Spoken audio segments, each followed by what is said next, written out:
Welcome back to another B to the 7 Quick Bits. Today I want to talk a little bit about your resume, personalization, and what does personalization mean when you're talking about a resume.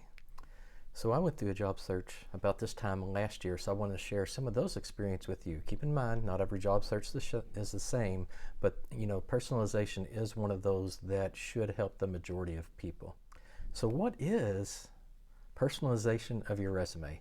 There's so many aspects of interviewing, getting into the interview. So when you personalize your resume, you're actually looking at the job that you're applying for. You're looking at the keywords, you're looking at the requirements, and you're taking your resume and adding those elements that are relevant to what you have done so that you're a little bit more personalized for that one job. What you don't want to do is take that resume and blindly send it all over the place. Your chances of getting through the applicant tracking system become so much slimmer when you do that. So when I'm talking personalization, it's looking at the keywords, like I said. It's looking at the requirements. It's looking at your about. How are you going to add these things into there?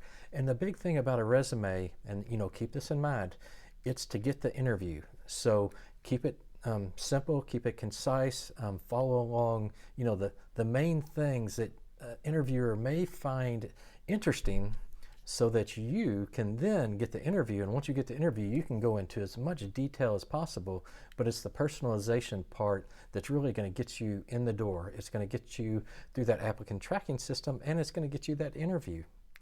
And another part of the personalization, when you're looking at these job listings, these job postings, you do not have to be 100% perfect match.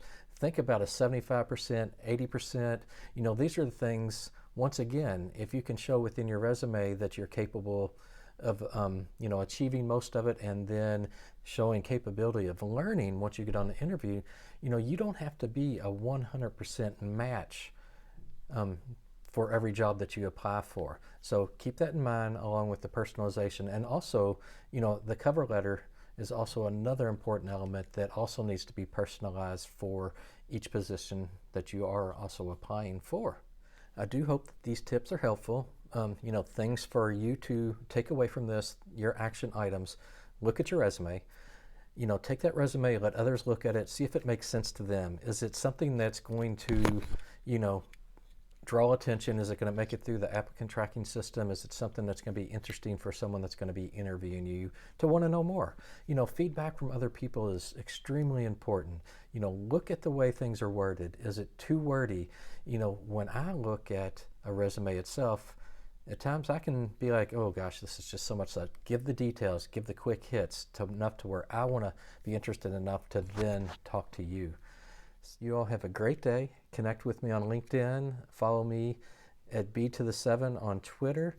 Also b7.com or careerbarn.com. I will put all the links down at the bottom. What I'm trying to do is help job seekers, connect with recruiters every day on LinkedIn. I do post a job post, if you will, to where job seekers can put what it is that they're looking for, and recruiters can put the positions that they have available. It's been pretty successful in connecting the two together, but I'll also put a link to my LinkedIn as well. Everyone have a great day, and best of luck in your job search.